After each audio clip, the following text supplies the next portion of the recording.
This is lecture number 15. In this lecture, we are going to discuss single and multi-loop feedback control method. Today, we are going to cover conventional negative feedback control, then link with voltage feedback control in switch mode power converter, then PWM voltage mode control, which is a single loop feedback control, is a very well known method. Then we are going to talk about PWM current mode control, which is a two loop feedback control.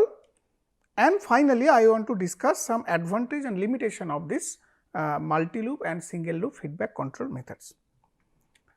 So, first I want to show the overall block diagram of the feedback and feed forward control method, and we have already discussed that in this method we need a sensing circuit like a sensor. Generally, this include a feedback sensor like a resistive voltage divider. Then we can also consider one unity gain buffer circuit and so on. And then the feedback control method, which include error amplifier, compensator, and also the control logic, what control logic we are going to consider.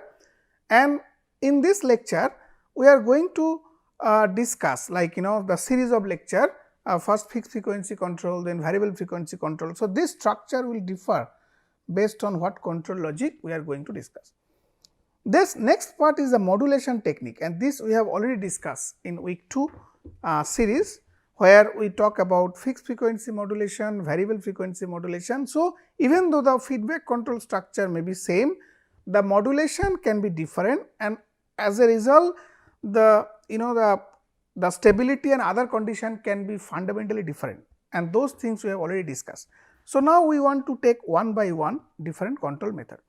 What are the objectives in this control design or in the feedback control? The first, our system should be well damped and it should offer fast transient. Second, it should have a good disturbance rejection. In fact, we saw in the previous class that feed forward control, which can substantially reduce the effect due to the input voltage variation, the effect due to the load current variation. So, this technique can also be incorporated for disturbance rejection, but without feed forward, feedback can also reject disturbance, but I mean it has some limitation, because we also discussed that it takes time to respond to the disturbance. So, feed forward action can speed up. We also want to achieve very tight voltage regulation, and this is where the feedback control play a significant role, because you can have parameter uncertainty, we can have disturbance, we can have component tolerance like component variation, edging effect, but in spite of that we need to regulate the output voltage and in some cases also output current, like depending upon the application. And finally, I will also discuss today's class that how if you turn off the power of the power supply or the converter, that means that is called a startup process. That means everything starts from 0, the voltage and current starts from 0. So, if you suddenly enable the feedback control logic from the very beginning, then what can happen? I mean what could be the overshoot and undershoot of the current and voltage, that also we need to discuss. And then we also want to discuss some of the soft start technique, which can smoothly transfer the voltage to its desired value in spite of the feedback loop being activated. Okay. So, in single loop feedback control, if we take a typical like a traditional control feedback control. So, generally we have a sensor which sense that what signal we are going to take the feedback. In some cases, in most of the cases in power supply, we need to sense the output voltage, because we want to regulate the voltage. Then this goes to, there will be a reference signal. So, this reference can be voltage if it is a voltage regulator. If it is a current regulator, this can be a current reference, and we need to sense the current, which current we want to control. In some cases we want to control the inductor current, in some cases we want to control the load current. Then there will be a controller, the error voltage or the error signal, irrespective of whether it is a voltage or current. Then the controller, whether what type of controller it is, like a standard controller we know about, proportional, integral, derivative, lag lead compensator. Then this controller output will go to the actuator, okay, and this actuator actually go to the plant. So, in power converter we will find these actuators are nothing but the controller is implemented using kind of op amp, but the actuators are typically driver circuit which try to, because whatever gate signal we generate in terms of modulator, this include modulator like and driver latch.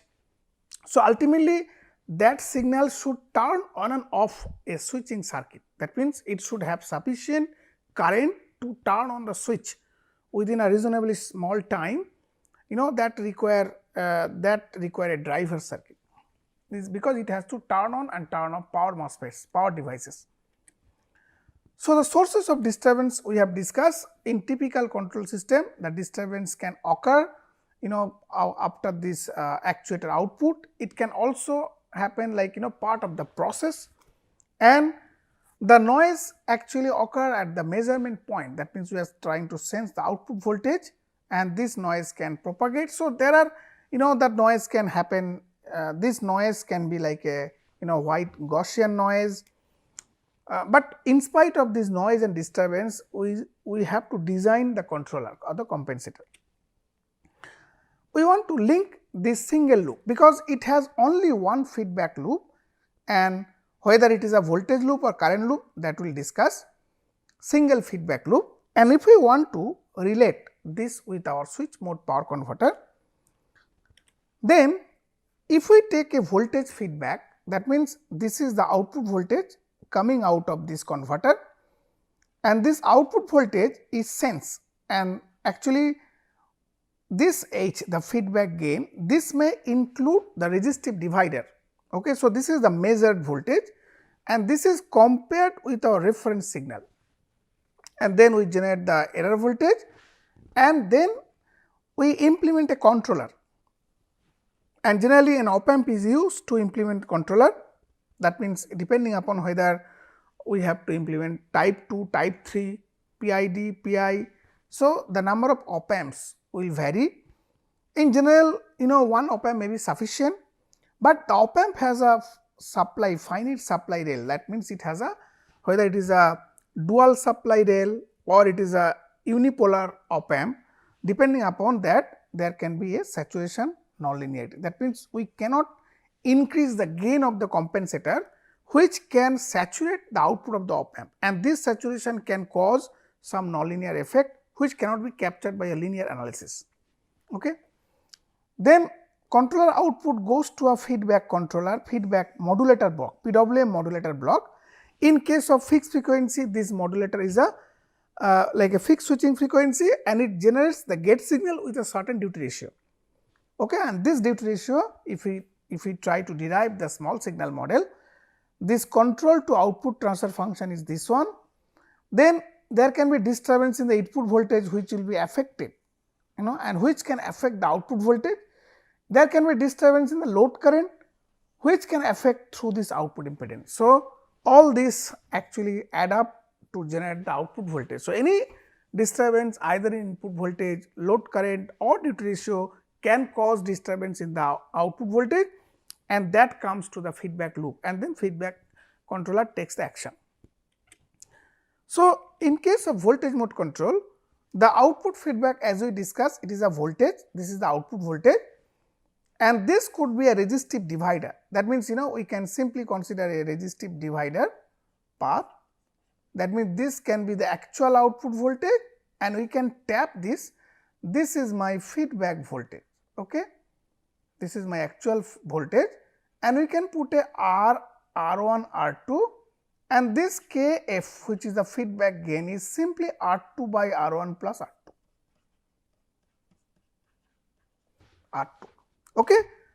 But we need to take care, we need to consider the loading effect. So, that means, this resistance value should be much higher than the load resistance of the buck converter, DC-DC converter, and also we need to in many cases we need to match the impedance. So, you can put a unity gain buffer for the impedance matching, and then we take the feedback voltage, and this is where the error amplifier comes.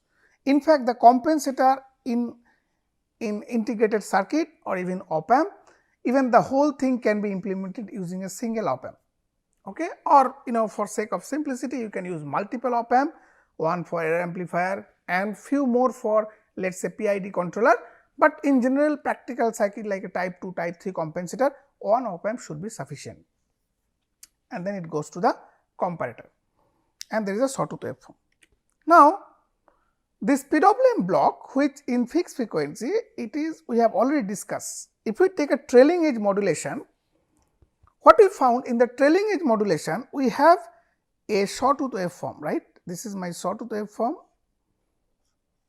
and this control voltage which is the output of the controller is compared with the sawtooth voltage, and then the output is the gate signal, sorry, output comparator output actually is passed through a latch circuit. So, this is my latch circuit, this is my latch circuit, and this latch circuit is sync with the our external switching clock, and this generate the gate signal for the converter. Okay. So, I want to consider a startup case study. That means, we have discussed already this trailing edge modulation. This is like a trailing edge modulation. This is a trailing edge modulation, we have or trailing edge PWM, because the switch turns on at the every rising of the switching clock that we have discussed, and switch turns off based on the comparator condition, this comparator condition. Okay. So, this condition actually decide when the switch should be turned off. Now, in voltage mode control, I want to show a startup case study. Okay. So, for the time being, let us consider a PID controller. In fact, I can tell you that a voltage mode control, typically people either use a PID controller or a type 3 compensator, which is like a lag lead compensator, and that we will take separately in the design of PID controller in the subsequent lecture. But today I want to consider a PID controller. The structure of a practical PID controller look like this: a proportional gain, integral and the derivative. So, generally we cannot implement an ideal derivative because we have a finite bandwidth limit of the op amp, and also we do not want to inject high frequency noise. So, we generally put a low pass filter, but this time constant should be sufficiently small so that we can retain the useful information. At the same time, we have to attenuate the noise.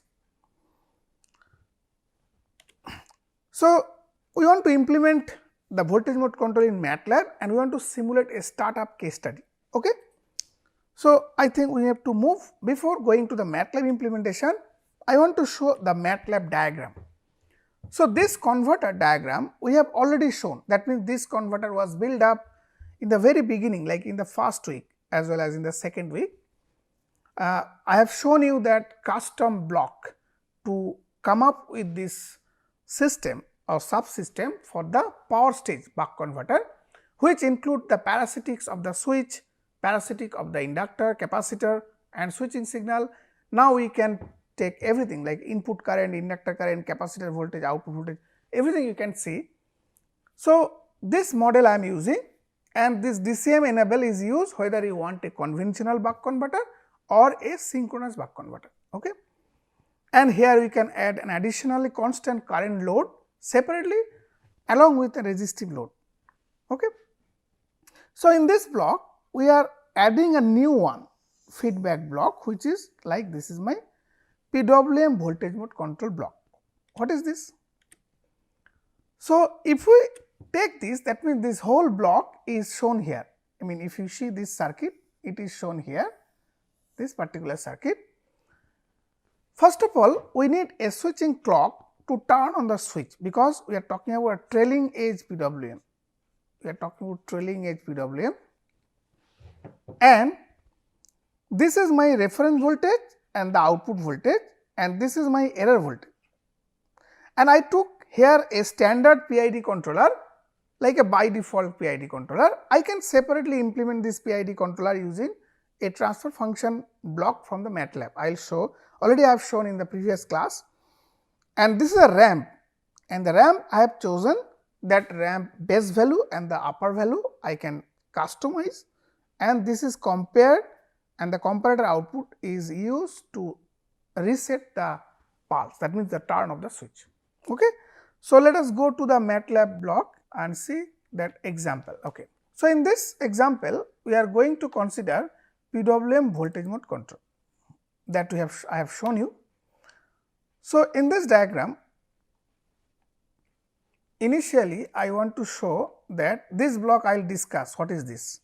So, for the time being I will just keep this block separately, okay, because this block will be used in the subsequent slide. It has certain purpose. Okay, just 1 minute. Okay. So, I am using this block separately, but now I want to use a separate reference signal, and this is my Vref.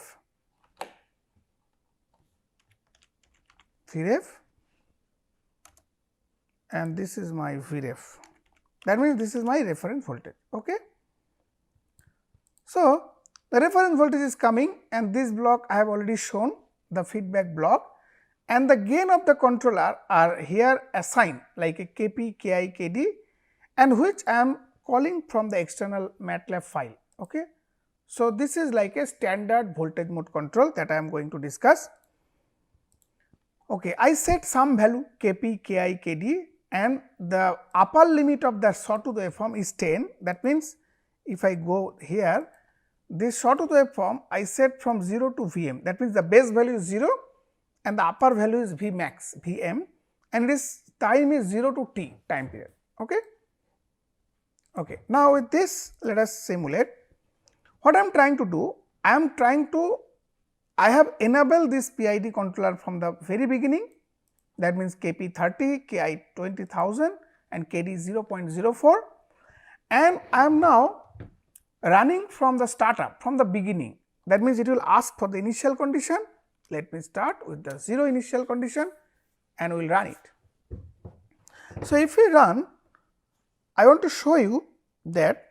So, this shows the startup action, because this particular the top one is my inductor current, this is my inductor current,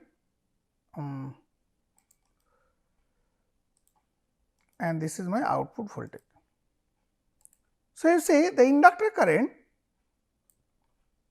actually goes up to more than like close to 80 ampere, just because we are using a gain, maybe it is a large gain, and the voltage also going above 3 volt, like close to 3.5 before it coming to steady state, which is 1 volt. That means, such kind of huge current, it will simply it will burn the device, or it will damage the switches and the other because our ratings of the components are not designed. Okay. So, this is not desirable. In fact, the output voltage is too high, because this output voltage we want to regulate, and if the overshoot is too high, it can damage the application, because where we are using this regulated power supply. So, this is where actually I am showing this startup transient scenario in this presentation. That means, trailing edge modulation, I am simulating this startup transient, and this is what I have shown now. So, here I am using Kp, Ki, Kd, and you can see the huge transient.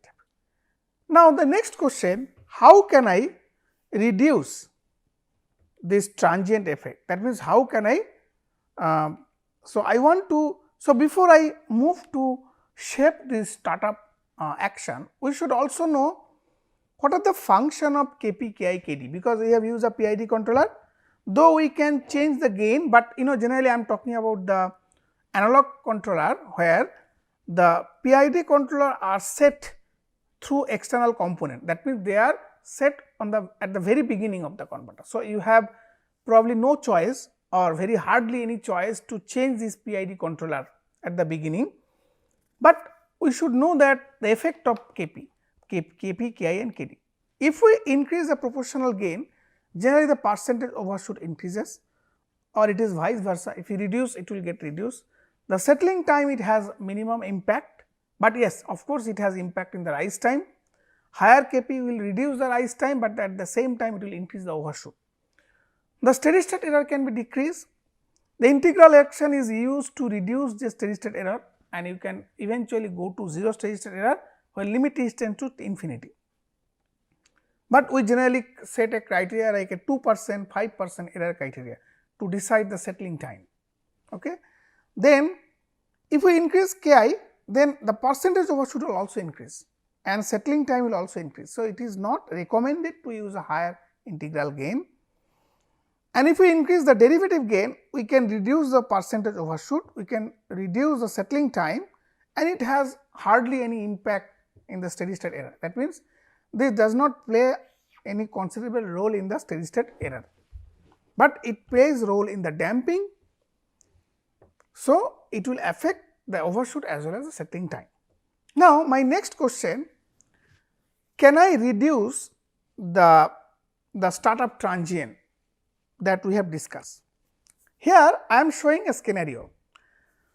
The red one, which was the original one, the number 1, which is like a without startup, and the blue one is the with startup. So, this is my with startup. What I am doing? So, in the first simulation, if I plot the Vref profile, that means I am just plotting my Vref. This is the reference voltage of the DC-DC converter with respect to time. In the first case, okay, so I am taking, in the first case we are taking the Vref straight away to its desired value. That means, this is the desired value, In the second case, what we are doing? We are modifying this Vref and then reaching steady state here. That means, we are putting something like a slew rate, and this time I will say T slew. Okay. So, what is my slew rate here? My slew rate will be equal to Vref by T slew. So, now earlier it is like we are suddenly applying the Vref at the beginning and the error was large, and that actually causes the whole overshoot undershoot, and which is not acceptable. But what we can do? We can now shape the reference voltage. That means, we can slowly increase the reference voltage till it reaches Vref, and the slope of this reference voltage change, which is like a ramp signal, that is user defined. Because if you want to make it very slow, then your converter will respond and you see there is no transient effect. So, in this case we have set how much? We have set 1 volt, which is Vref divided by 0.1 millisecond. So, this is the slew rate in our case. So, this is good, and you will hardly see any transient effect, but this may not be fast enough because we may want to speed up the response. So, we may try to increase this slew rate, and if we increase the slew rate, we will see the impact. But the next question, how can we implement this logic? That means, if we go to the MATLAB, now this is where actually I wanted to show. In the MATLAB, now instead of connecting this, I want to connect this now. Okay. What I did? Now, I add a saturation block because it is a ramp signal, and ramp is Vref by T slew. So, I am defining my Vref, and T slew is the duration, that is my T slew. So, Vref by T slew, but it will keep on increasing. We have to stop when the voltage reaches Vref, and that is why we put a saturation block. Upper limit is Vref, it cannot exceed beyond Vref. Okay. Now, we want to rerun this simulation and check what happen if we incorporate this these changes. Okay. So, earlier it was the red color, now I want to make it like a blue. So, blue. So, I have not made any change in the controller, and we want to start from 0. So, here we put a very fast slew rate, that is why we would hardly see any. So, it is like a 0.1 microsecond, it is too fast. Okay. That means, it is same as originally, now we are putting 0.1 millisecond. Okay. So, now let us change it to green color and see the effect. Okay. That means, earlier we set a very high slew rate, even though we are putting that block, but we are putting a very high slew rate. Now, we are rerunning the simulation and see what happened. If the slew rate is too fast, then it is as good as that earlier, like we are putting a very fast VREF at the beginning. But now, you see we are putting a limit, that means we are setting a limit in the VREF, and now the voltage we want to change the voltage from 0 to 1. So, that means if we go for up to 0.1 second, you see the green color shows that voltage is increasing from 0 to 1 volt, 0 to 1 volt, yes, 0 to 1 volt in 0.1 millisecond, because it is in a millisecond scale. That means, we can achieve this soft start action from here. Okay. The next task, that means you can change the slew rate. So, that means MATLAB is slew rate, we have already explained that we can incorporate this particular block and you can change the rate of the slew. Now, we are going for 2 loop control. Now, in 2 loop control, actually we have an inner loop, this is my inner loop, we have outer loop. So, this is a basic architecture of a 2 loop control, and where it is also called master slave control and cascade control, right. So, inner loop should be much faster than the outer loop in generally, and there should be a time scale separation. In fact, we will take the example of current mode control, and when we will discuss, there is a particular session where we want to discuss what will happen if 2 loops bandwidths are close to each other. So, what kind of interaction we will find, and such interaction what can it cause, that will also discuss. So, here in switch mode power converter, the 2 loop control outer loop are generally output voltage, inner loop can be inductor current, capacitor current, it can be the derivative of the output voltage, sometimes it is the ripple voltage, like in case of V square control. So, in current mode control, we have 2 loop control. So, this is my inner current loop, which is the inductor current loop, and this is my outer loop, this is my outer loop, and this is my inner loop. If we put a current sense amplifier gain or current loop gain, that is Kc, and this is a feedback gain for the voltage loop that we discussed, and then there is a voltage controller. Okay. So, I will show you the implementation of this block, and the alternatively, instead of an inductor current, we can also have a capacitor current control, in which instead of an inductor current, we can use a capacitor current, that is also possible. But it is very difficult to sense the capacitor current, because actually the capacitor current we should not put any resistance, extra resistance in order to sense current, because that can increase the ESR, and that may not be a that may be counterproductive in terms of the undershoot, magnitude of the undershoot and so on, and that part also we will discuss when we talk about the output impedance. So, if we want to put any resistance in the capacitor, that can adversely affect the output impedance at high frequency, that we will also discuss. The another possibility, the inner current loop can be a derivative of the output voltage. That means, this can also carry the information of the capacitor current for a buck converter, but this may not be a good solution for a boost, where the voltage will have a non-minimum phase behavior. Okay. So, we have to be careful about this PID controller design, the inner derivative loop for boost converter, because it has a non-minimum phase behavior.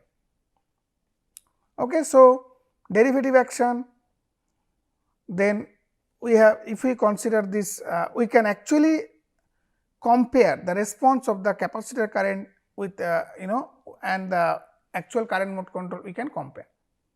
So, now first I am to show the MATLAB simulation of current mode control, and that we have already discussed. So, here now again I am introducing a controller here, and which is my current mode controller, and we want to see what is that, because these blocks are already known to you and already these files are already discussed, the MATLAB file. Here this inside block, again we have error voltage, that means your reference voltage and the output voltage. Then although I am showing a PID controller, but typically for current mode control we can use a PI control or type 2 control, but in this PID controller we can keep the derivative term 0. So, that means we can realize using a PI controller, or you can use a separate transfer function block here. Now, this is our kind of a reference current, this is my reference current, okay? Or in this case it is my control voltage, and here it is a reference current which is compared with the inductor current. Now, if we consider, in the last class we discussed about the inductor current sensing, that means typically the inductor current is like a sense voltage equivalent to inductor current, and this sense voltage is related to the current linearly with a scaling factor of a R equivalent, and this R equivalent magnitude depends on if you use any sense resistor or including the current sense amplifier gain. So, here I am just showing the basic structure of a current mode control, where inductor current is directly compared with the reference current, and reference current is the output of the compensator, and this structure remains same because it is a trailing edge modulation. Okay. So, this I want to show you the current mode control implementation. So, this was our voltage mode control. Okay. So, if we go to current mode control, in current mode control, this is what the block diagram I was showing. Okay. So, we can now, let me maybe 80 or something. So, this saturation block may be there, may not be there, because this is my peak reference current, and this peak reference current we can put a limit on the peak current, because it is a peak current mode control, and we can always put a limit on the peak current. That is why I am putting a saturation block, and since the current can go in the either direction, that means there can be overshoot, undershoot in the current. So, this saturation block should allow the limit in the either direction. So, initially I put a very large limit, so that actually the current will not get saturated, that means the controller will not get saturated, and it is compared with the inductor current. Now, I want to simulate this. Okay. So, I want to simulate. So, I will open this current mode control simulation file. So, what I am doing here I took the PD controller to be 0, derivative controller to be 0, it is just a PI controller. Here I do not need to put any slew rate limit, because I do not need any external switch. Why I am saying? Because I use a simple VREF, but I still want to see, can I implement such soft start logic in current mode control, what we did in voltage mode, without modifying the reference voltage, which we did in case of voltage mode control. Okay. So, in this case, if I run again the start, that means we are starting. Yes.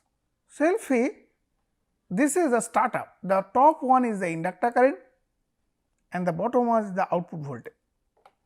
Okay. So, you will find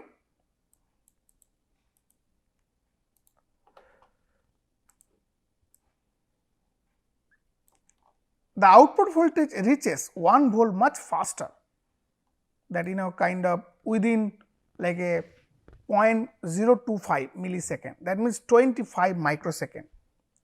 But there is also a huge peak current, okay, and that may not be acceptable, it may exceed the rating of the device.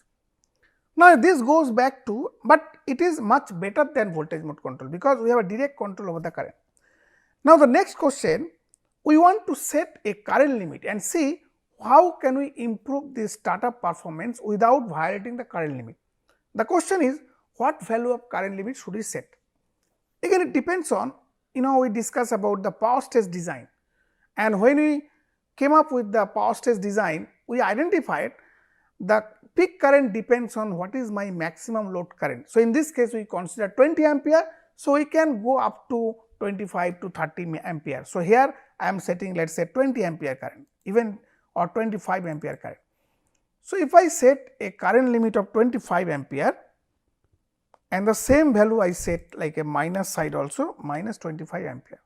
So, now I am putting a current limit, okay, and I want to repeat the same simulation, but now with a different color, okay. So, I am not changing anything, there is no additional soft start circuit, but what I am doing here, I am just repeating the simulation with a current limit. Okay, so, I put a current limit of 25 ampere both upper side and lower side and see whether can we, yes, you will find still the current is limited within 25 ampere, like it is nice that it is not exceeding 25, but there is a voltage overshoot which may not be also acceptable, because it is going around 1.1 volt. So, let us say if you are talking about a power supply for a processor, that 100 millivolt may be too high. So, we have to limit this.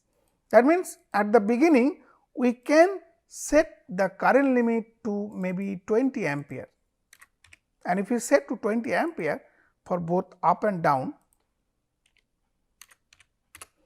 and we want to see what is the impact. That means, I want to repeat again this simulation. Now, I will use a green color and see.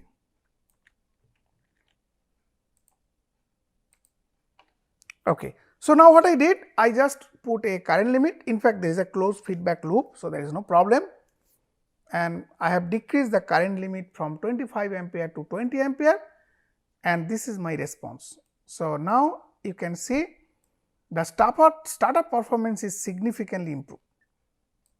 Okay. So, I can set the peak current limit up to the nominal load current. Okay. Okay. So, now here we do not need. So, what I am trying to mean here, I am taking 2 loop control, and in 2 loop control the startup can be taken care inherently by the controller itself. So, you do not need a separate startup logic which was there in case of a voltage mode control. Okay. So, by using the current limit we can actually make a kind of a soft start. At the same time we can actually take the benefit of fast slew rate, because the voltage slew rate will be much faster, and we have a comparative study here to show. That means, for current mode control this is without any peak current limit, and this is a 20 ampere current limit, and it is a very nicely reaching its final value without like a overshoot, voltage overshoot, and the current is also limited to 20 ampere.